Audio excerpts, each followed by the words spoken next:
Merry Christmas. We got 5 things Auburn fans should be asking for Christmas.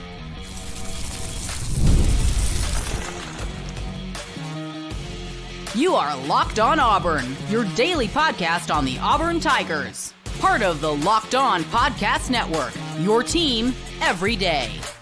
Yes, welcome on into Locked On Auburn, your daily Auburn Tigers podcast. I'm your host, Zach Blackerby, and thank you so much for making Locked On Auburn your first listen every single day. We're dapping it up with the Darrell, Dapprich, Montgomery radio legend, hanging out with us. Merry Christmas to all of you.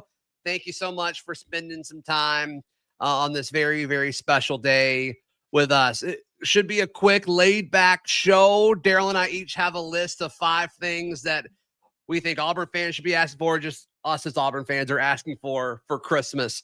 Number 1, I'm assuming both of our number 1s are the same. It seems pretty straightforward. Keep Cam Coleman on the roster. Make sure Cam Coleman finishes his college career as an Auburn Tiger. That is the present that the parents wait till the very end of Christmas when they're opening up presents and Santa's presents are there. And you say, oh, by the way, what's this one behind the mantle? It's Cam Coleman. That's the one. That's the big one, right? That's the one that sets the tone for the holiday. So I as a kid, you remember Christmases by like, oh, that's the Christmas I got a Nintendo GameCube, or that's the Christmas that my parents surprised me with a trampoline in the backyard. This is the Christmas where, oh, this is the one where Alex Golesh convinced Cam Coleman to stay at Auburn. It's amazing the different generations. Mine would be Atari and a bike because that's what, but anyway, still, yes, sure. Cam Coleman is the prize jewel. It is the Cabbage Patch doll. It is the Tickle Me Elmo. It is all the presents that everybody wanted for this Christmas, and that needs to be first and foremost under the tree. Yep. So keeping Cam Coleman is both of our number 1. My number 2 is just to make sure you execute in having an elite quarterback room. And I don't really care about the specifics. I do have preferred specifics. Go and get a guy like Byrum Brown, and then you retain Deuce Knight. I don't really care how you go about it because there are several, I think, really, really good quarterbacks in the portal. And if Alex Golesh looks at them and says, hey, with the way we're choosing to handle NIL and the salary pool and what we're spending money on, if he says, you know what, we're not going to do that, we're going to roll with Deuce Knight and go get a backup in the portal that might be more cost effective, I'm fine with that. I'm not going to, whatever. I think Auburn's in a good spot at quarterback. You just got to figure out the route you want to go and then add pieces accordingly. But just make sure you execute on the construction of the quarterback room sooner rather than later. So the package would say quarterback. When you opened it up, it doesn't matter if it's Byrum Brown or Deuce Knight, right? That's kind of what you're saying? Yeah, like sometimes they wrap the cardboard box that it comes in and the brand name is on the outside. Like just if the brand name is quarterback and it's nice and shiny, I don't care what's in the box. Mine is I don't care about, and I'll talk later about mine specifically. I don't care how it all plays out, who beats out who, but my number 2 wish is to keep Deuce Knight. I want him on the roster.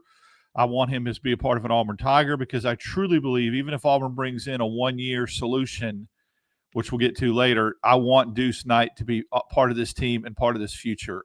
I've seen too much from an eyeball test, from a physical attribute stand that I want. And I do believe, Zach, that it's from an optics and a perception standpoint, keeping both Cam Coleman and Deuce Knight would be very good positive momentum. Yeah, especially with all of the folks that you've lost. I think if it's Cam and Deuce, I think a lot of Auburn fans would pivot from what you've lost to what you kept because it'd be substantial. Yes. So, you go number 3 first. Top 10 portal class. Everybody is so concerned and hand-wringing about all the outgoing right now, and that's all you can report on is the outgoing because the portal hasn't even opened. So let's relax and wait till we see what's coming back to Auburn. And there's others like Hoke and Cole Pinkston and some other guys out there whose opinions I respect that says Auburn should do very, very well in the portal. So when they start getting incoming players, in January. Let's see at the end of the day if it shakes out to a top 10 portal class, and that's what I would want under the tree. Yeah, yeah. I don't think I care as much about the ranking of the class. No, I do think Auburn's going to have a chance to be up there because of the volume that will be needed to fill the roster and to spend that $30 million that we've been talking about. I don't think Alex Golish and this staff, they're going to care as much about rankings. It really did feel like, and sometimes this works and sometimes it didn't, right, Darrell? With Freeze's regime, it almost seems like they just said, okay, who's the best receiver? Let's go get him. Yeah. Like, are y'all scouting or are y'all just letting on three scout? And a lot of times they're right.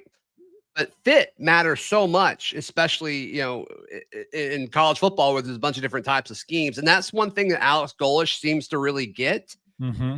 And so if we get all these guys and we have the 12th ranked class, but all these guys make sense for different reasons, like that's the only thing I'm pushing back on a little bit. I do get that. I just do feel like there will be some big dogs that they go after. And the difference is whatever On3 says or whatever stars they get ranked, the good thing is that they have them on tape competing at the highest level of college football in some cases. And I trust this staff with evaluations. Now, people could say, why? They haven't shown they can do that at Auburn yet. From a track record of turning around a program that had won 4 games in 3 years, you have to be able to evaluate and get better with the jump and the leap they saw from a record standpoint. That's all I'm saying. I get it. I would be happy with, well, let me put it this way. It would be the difference between getting, the really, really cool BMX bike I wanted, would represent the top 10 class. The top 15 class would be a really cool mountain bike, I guess, when I was a kid. Right. Okay. Got it. Yeah. I'm making these really old analogies, so people that watch this show from Generation X are nodding. No, our average viewer age is closer to you than it is to me. Well, that's good. That's and good. I love how you said that. The Gen Z people are saying, first of all, they're saying bruh. And then after that, they're saying, what is he talking? What's a BM? So anyway, no, they know what BMX bikes are. But a mountain bike, Atari, go look it up. Phenomenal. Yeah. I think they know what Atari is. Yeah, I think so. I mean, I do. That was anyway, that I know we're diverting, but this is a Christmas episode. That was the gift in the early 80s, Zach. If you could get that and keep from having to go down to the neighborhood arcade to play your games. But you know what was great about the neighborhood arcade? You had to jump on your bike and go there. You got to meet people and interact and have friends. Yeah, different world for sure. Different world. Different world. Yeah, one of my most memorable Christmas gifts. I've always been a handheld video game console guy. Like that's just always been my favorite. And I remember being a kid getting the Game Boy Advance. I remember getting that. And I was just what's weird about that? This is cool, Zach, how me and you are so similar. My most notable gift is also a handheld gaming system, but it was made by Coleco or Nintendo, and it was a Donkey Kong. They called it Mini Arcade.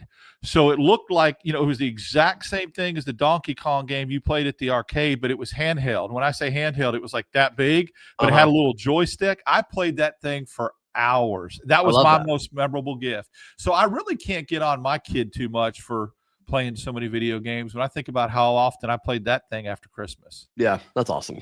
That's awesome.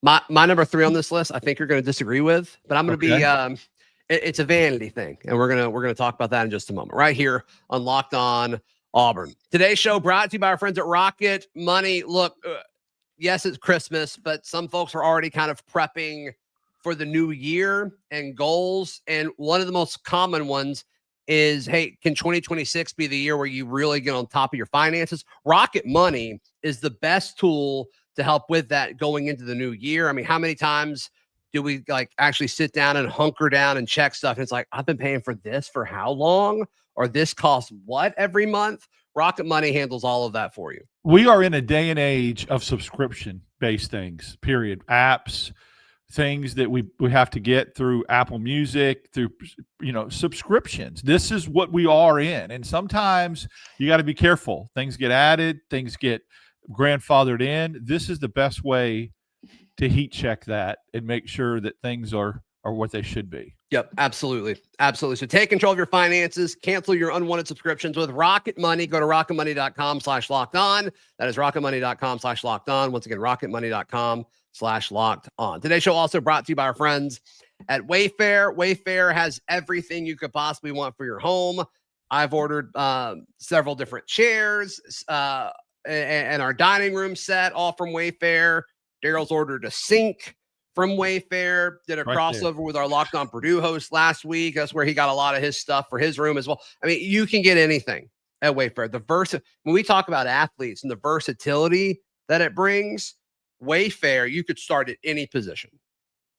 Versatility is great. I mean, to have an appliance, that expression about everything but the kitchen sink, nope, doesn't apply to Wayfair. I got the kitchen sink. They even have the kitchen sink. And how could you have a better spokesperson than the voice of Kelly Clarkson? Really? Are you kidding me? Oh, does she do the ads on TV? She sings the song, baby. Does the ads, has the jingle. Yeah, you got just what you need. That I'm not going to sing it because definitely don't want to ruin everybody's. Well, now it's every style, every home. They've changed it. Yeah. But they get last-minute hosting essentials, gifts for all your loved ones, and decor to celebrate the holidays. For way less, head to wayfair.com right now to shop all things home.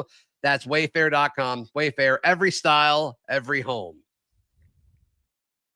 Before I get to my number 3 option, at the start of the year, almost 365 days ago, we set a goal on this channel to have 27,000 subscribers on YouTube by the end of the year. And we're very close. We're like 50 away, which tells us we did a good job setting a goal to come that close. I think we nailed it. But yeah, please help us out. Please help us get to 27,000 subscribers by the end of the year. It would help us out so much. Yeah, please. Thank you in advance. My number 3 is I want a stud running back through the portal, Darrell. I know that we have Jeremiah Cobb, and I know that we have Omar Mabson, and we'll see what happens with Alvin Henderson and Darrell Robinson. I think Jeremiah Cobb is a really good running back. I'm not sold on the fit quite yet and the load that he can carry with how he kind of got banged up towards the end of last year. So I would love to get another stud running back in the portal just to kind of put the cherry on top. Yeah, this will be one I push back on. Don't need a stud running back. Have a stud running back. Have a guy that could potentially lead the conference in rushing. Could have done it this year. Was very close. So I think we have that bell cow back. What I do want a running back, and I agree with you, but I want a complementary back, a guy that can come in, still make an impact, still be a game breaker, but doesn't have to be the primary ball carrier. Is a complementary back. Man, I'd love to see a guy get 500 or 600 yards, right? And Cobb get 1,200, 1,300. But have that guy to spell Cobb when defensive backs and linebackers and defensive linemen's legs are a little weak, and you pound the crap out of them with a bigger back. So I want a complementary, big-bodied Ram-type back to complement what I consider to be a stud back in Jeremiah Cobb. Hey, look, that may already be on the roster with Omar. True. There's Absolutely. a chance that the running back room holds serve and nobody leaves. I'm not sure. I'm not sure what the most likely scenario is in that case. But I'll be honest, if the running back room stays the exact same, I'm fine with it. If somebody leaves and you need to replace them and bring in somebody, let them all compete. I think that'd be fun. I'm going to pivot for my number 4. Okay. I'm going to pivot. It feels like I cheated a little bit when I wrote it down. Pivot Ross from Friends. Let's go. Yep, I got it. Number 4, Auburn basketball finds a big man at the halfway point. That's a great one. I cannot believe I didn't think about that. I knew you were going to say that. Kudos to you, because I'm very disappointed that I did not have that. All I thought was football, and I did not even address basketball, and I'm so ashamed of myself. I felt good about it. I'm glad you didn't think I was cheating. Man, if I could redo mine, that would be probably top 3. So yes. Sweet. Nailed it. Yep. Great. My number 4? Yeah. I'm just going to be specific. I want Byrum Brown. Great. Me too. So there you go. And then that's about as easy as candy canes, isn't it? Let's go. And then number 5, I don't think we could get through a full show of like saying what we wanted without me getting or ending up here. Number 5, they bring Jay Crawford back. I knew that was coming. I'd like that. I mean, a lot of these crossover, I definitely would have that. I might have that top 10. I think that's I wouldn't put it that high, but I can see where you would, and I understand your affinity towards that. So yes, but that would benefit Auburn football, I think, tremendously if they did. So yeah, wouldn't help with the way they track it, unless they're going to change it this offseason. It wouldn't help Auburn's transfer portal class rank, which is dumb, but because we saw that with Amaris, right?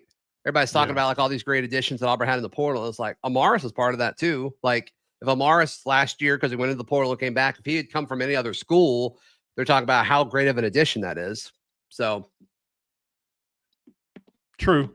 That's just not how they score it, which is dumb. That speaks to the winning the PR crap that I'm not even concerned about anymore. Jay Crawford would make you better on the field, and so that's what I'm concerned about. Yep. Speaking of that, making you better on the field, what a transition, what a segue. I just want an 8-win season, minimum 8-win season. I think watching the college football playoffs this year never made me more peed off than I have been.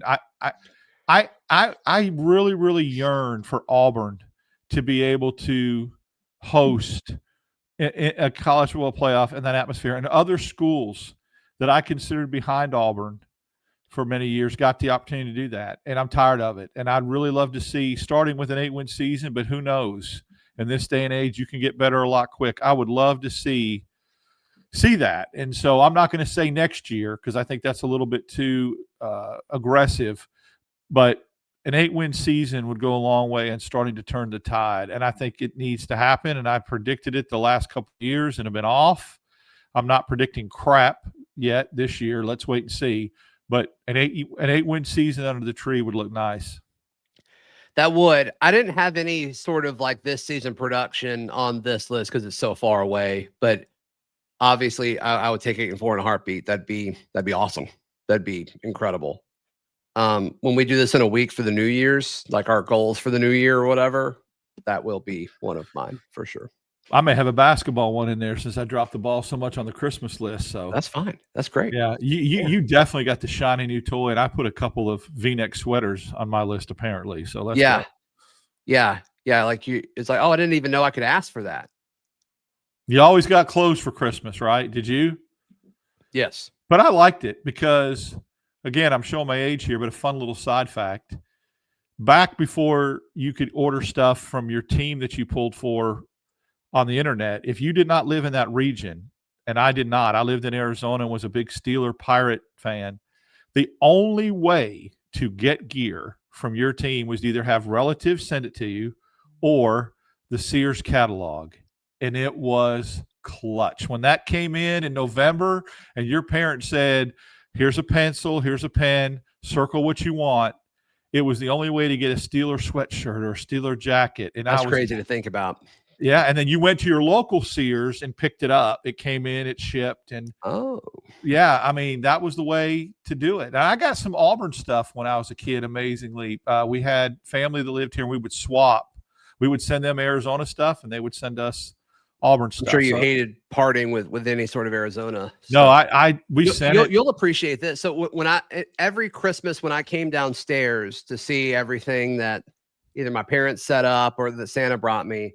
We've got these like double doors in my parents' living room. And when they're open, I would always have a Patriots jersey hanging.